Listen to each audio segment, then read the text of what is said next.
Selamat sore Pak Nanang.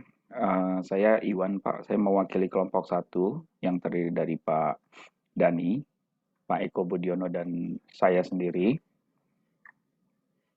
Sebelumnya mewakili beliau-beliau ini, saya mau mohon maaf Pak, karena saya akan mewakili beliau-beliau ini untuk mempresentasikan tugas akhir di mata kuliah Bapak, dikarenakan Pak Dani dan Pak Eko saat ini sedang berada di luar kota.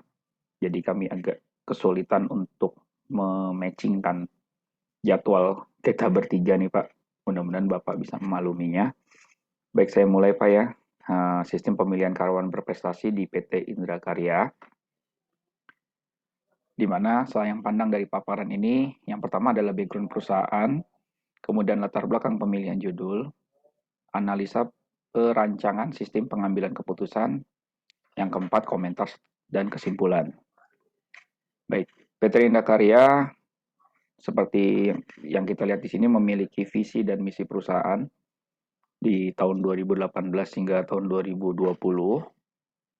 Sebentar Pak, saya akan besarkan sedikit. Jadi misi yang diemban perusahaan pada tahun 2018 hingga 2020 menjadikan perusahaan engineering developer dan industri sumber daya air bertaraf internasional terbaik di Asia. Ini visinya, kemudian misinya adalah menyediakan jasa konsultasi yang bermutu tinggi dan berdaya saing kuat baik di pasar dalam negeri maupun internasional, dan memupuk keuntungan atau profit oriented dengan menyelenggarakan kegiatan usaha yang dapat meningkatkan nilai perusahaan atau add value-nya. Kemudian di 2020 hingga 2026 nanti, visinya menjadikan perusahaan konsultan yang diperluas, terintegrasi, dan berkinerja unggul di Asia. Kemudian perusahaan juga memiliki misi membangun sumber daya manusia yang berakhlak. Akhlak ini tagline-nya dari BUMN ya Pak ya, mengembangkan usaha engineering developer dan industri yang unggul, inovasi berkelanjutan atas produk dan proses untuk terciptanya kepuasan pelanggan, melakukan transformasi budaya digital, serta menjalankan perusahaan dengan good corporate government. Nah, perusahaan juga seperti kita lihat di sini memiliki lini bisnis, basicnya adalah sumber daya air. Pengembangan lini bisnisnya seperti yang tertera di sini Pak, ada EDI engineering, yang EDI itu adalah engineering developer dan industri. Kemudian spesialisasi lainnya bergerak dalam bidang transportasi serta energi. Oke, untuk selanjutnya latar belakang pemilihan judul, pemilihan karyawan berprestasi menggunakan sistem informasi manajemen atau kami menyingkatnya menjadi SPKB. Tujuan pemilihannya itu adalah yang pertama adalah penilaian karyawan berdasarkan absensi, cuti, dan beban kerja karyawan. Yang kedua, hasil penilaian dan akan ditampilkan dalam bentuk per karyawan, per divisi dari tim human capital atau HC, yang kedepannya kita akan sering melihat istilah HC ini Pak, kepada direktur. Dalam hal ini adalah direktur sumber daya manusia. Kemudian memberikan apresiasi kepada karyawan yang sudah sesuai dengan harapan perusahaan, berdasarkan kriteria yang sudah ditentukan. Kemudian klasifikasi yang akan muncul didapat per orang per divisi terkait. Sistem tersebut yang nantinya kita sebut dengan sistem penilaian karyawan berprestasi atau SPKB. Nah, kita lihat flowchart-nya. Flowchart sistem pemilihan karyawan berprestasi pada PT Indra Karya. Semuanya bermula dari start. Kemudian ada dari sisi kiri ada data karyawan. Di sisi kanannya adalah menginput kualifikasi.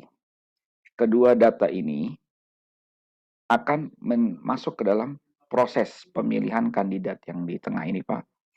Kemudian setelah proses pemilihan kandidat ini keluar outputnya, ini akan dievaluasi kandidat oleh human capital. Tadi saya sampaikan akan sering istilah HC itu adalah human capital, Pak. Keterangannya ada di bawah sini, Pak. Yang ini, Pak, human capital atau HC. Nah, pada saat evaluasi kandidat ini sudah keluar, maka HC akan mengeluarkan rekomendasi HC. Nah, rekomendasi ini, jika HC bilang oke, maka dia akan turun. Jika tidak, ini akan kembali lagi untuk dievaluasi kandidat oleh staf HC, Human Capital tadi. Begitu dia oke, ini akan masuk ke rekomendasi direksi. Sama prosesnya. Jika direksi tidak setuju, maka ini akan kembali lagi ke atas untuk dilakukan evaluasi ulang. Namun jika direksi setuju, maka dia akan keluar sebagai kandidat karyawan terbaik. Di sini akan dilakukan proses siapa yang terbaik, baru penetapannya. Setelah penetapannya selesai. Nah, sekarang kalau kita lihat use case-nya sama Pak. Ada 3 aktor di sini, yaitu adalah karyawan, direksi, dan human capital. Di mana human capital, dia bisa masuk ke semua lini. Mulai dari login, data karyawan, kualifikasi seleksi, data alternatif, proses seleksi, keputusan, pengumuman hasil, serta lockout. Ini HC bisa connect semua. Direksi hanya bisa login, dia hanya bisa memantau proses seleksinya seperti apa, dan mengambil keputusan di sini, melihat hasil pengumuman serta lockout. Sementara karyawan yang bersangkutan, dia hanya bisa login, dia bisa melihat gimana proses seleksi ini berjalan, melihat hasilnya, kemudian lockout. Ini dari sisi use case-nya. Kemudian dari data flow diagram DFD level 0, kita bisa lihat di sini bahwa 3 aktor adalah HC, direksi, dan karyawan. Ini tujuannya, pencapaiannya hanya satu, adalah sistem pemilihan karyawan berprestasi. Dan di sini kan bisa terlihat dari HC, outputnya mulai dari mana dia masuknya karyawan berprestasi sini kan ini keluar data seleksi karyawan, memberikan masukan data karyawan, data absensi, data cuti, karyawan masukkan semuanya ke sistem, kemudian dari sini outputnya di review sama HC, HC kembali lagi ke sistem dan untuk diproses untuk diseleksi sama tingkatan direksi. Ini di level 0-nya.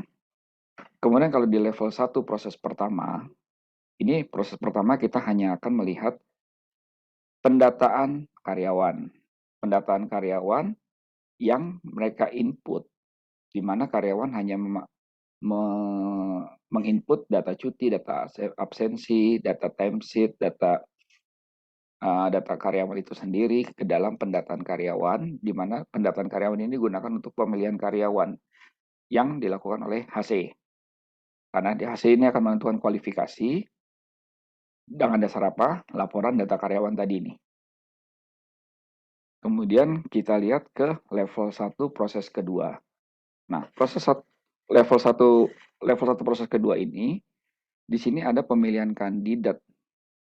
Pemilihan kandidat ini munculnya dari apa? Dari HC memberikan rekomendasi.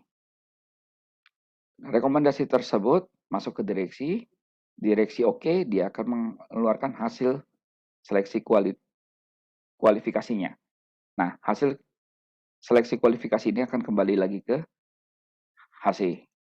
Hasil seleksi kualifikasi yang sudah tadi dari direksi ini masuk ke pemilihan kandidat dan kembali lagi ke HC. Ini outputnya adalah hasil rekomendasi dan hasil seleksi. Kemudian kalau untuk di FD level 2-nya, ini kita bisa lihat di sini hampir sama sebenarnya dengan yang tadi. Cuman memang di sini datanya adalah seperti ini Pak. Jadi karyawan, pendataan karyawan, pemilihan karyawan, dan HC. Nah, di sini sudah dilihat nih, di sini ada hasil rekomendasinya. Kalau yang tadi, kita bisa lihat ini udah ada outputnya nih, di level 2-nya nih, ada panahnya di sini. Ini dia keterangan-keterangannya. Jadi maksudnya simbol-simbol yang kita pakai ini ada penjelasannya ada di bawah ini Pak. Oke, kemudian kita lihat di sini adalah proses mockupnya. Yang pertama dari sisi karyawan. Jadi karyawan itu seperti yang tadi di use case. Karyawan itu hanya bisa masuk ke login, kemudian dia mengikuti prosesnya. Dia yang tadi di atas nih Pak ya. Kan kalau dari nah ini. Karyawan ini kan bisa login, proses seleksi, melihat hasil pengumumannya, serta mockup-nya seperti ini. Dia bisa login, dilihatin prosesnya, lihat hasil, kemudian lockout. Kemudian kalau kita lihat dari sisi human capitalnya. Human capitalnya kita berikan lengkap, karena memang human capital harus bisa masuk kepada seluruh proses dari awal hingga akhir. Nah, ini contoh mockup yang kami ini, jadi dari login, kriteria seleksi, time schedule, detail karyawan, detail penilaian, laporan, dia bisa buat akun. Nah, ini semuanya lengkap di HC. Kemudian selanjutnya adalah di direksi. Direksi ini lebih sederhana dibanding HC karena direksi bisa melihat detail karyawan, detail penilaian, gimana prosesnya, laporannya seperti apa, dan dia bisa lockout di akhirnya. Nah, kemudian kami juga mensummarikan komentar daripada pelaku atau aktor.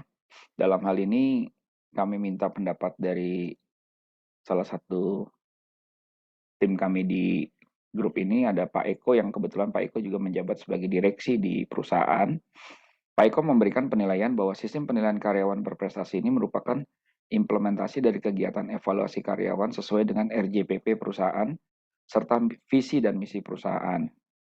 Kemudian kami mendapatkan penilaian dari human capital staff-nya. Jadi sistem pemilihan karyawan prestasi ini, dengan sistem ini akan mempermudah staff untuk menilai yang selama ini mereka masih menggunakan Excel. Jadi tidak by system. Kemudian dari sisi karyawannya sendiri, karyawan memberikan penilaian bahwa keterbukaan informasi perihal seleksi karyawan berprestasi sangat diperlukan untuk menciptakan nilai integritas implementasi segera dilakukan, serta pengembangan kriteria untuk dapat disampaikan kepada karyawan. Nah, jadi harapannya lebih terbuka dan transparan nih Pak ya. Nah, saran yang diberikan oleh Pak Eko sebagai direksi adalah beliau meminta agar hal ini agar diimplementasikan ke depan, serta ditingkatkan lagi dari segi kriteria pemilihan dan ruang lingkup peserta. Dan ini juga diharapkan ini bisa tidak hanya mencakup di kantor pusat aja, tapi bisa mencakup ke proyek di lapangan. Kemudian dari sisi staff dari human capital ini, laporan kegiatan yang dapat juga disampaikan kepada karyawan sehingga keterbukaan informasi juga dapat dilihat di luar bagian HC. Nah, ini yang tadi seperti yang saya sampaikan, dia minta juga keterbukaan. Kemudian dari sisi karyawan minta agar setiap karyawan dapat mempersiapkan diri untuk menjadi lebih baik. Karena apa? Karena agar dapat dilakukan pemberian informasi ke setiap email karyawan. Jadi dia minta informasinya juga di-share gitu, Pak. Baik, jadi dari pemaparan kami tadi, kami dapat mengambil kesimpulan didapatkan saat perancangan SPKB. Yang pertama adalah sistem informasi harus disesuaikan dengan kebutuhan pengguna. Sistem informasi haruslah terus dikembangkan berdasarkan kegiatan pelaksanaan pengolahan manajemen. Yang ketiga, sistem informasi tidak dapat berjalan dengan baik jika terdapat penolakan maupun perasaan antipasti terhadap kegiatan evaluasi. Nah, saran untuk pengembangan SPKB ini adalah yang pertama, dapat dilakukan monitoring secara berkala dengan memanfaatkan dukungan teknologi lainnya seperti penggunaan email maupun statistik grafik untuk laporan. Ini yang tadi diminta dari karyawan. Kemudian pengolahan SPKB ini terdapat beberapa data sensitif. Untuk itu, agar dapat dilakukan manajemen keamanan informasi. Dimulai dari sistem user access hingga memanfaatkan dukungan teknologi lain dengan tujuan agar melindungi data tersebut supaya tidak disalahgunakan oleh pihak atau orang lain. Kurang lebih ini Pak yang dapat kami sampaikan. Mohon maaf atas kekurangan dari presentasi kami. Terima kasih. Wassalamualaikum warahmatullahi wabarakatuh.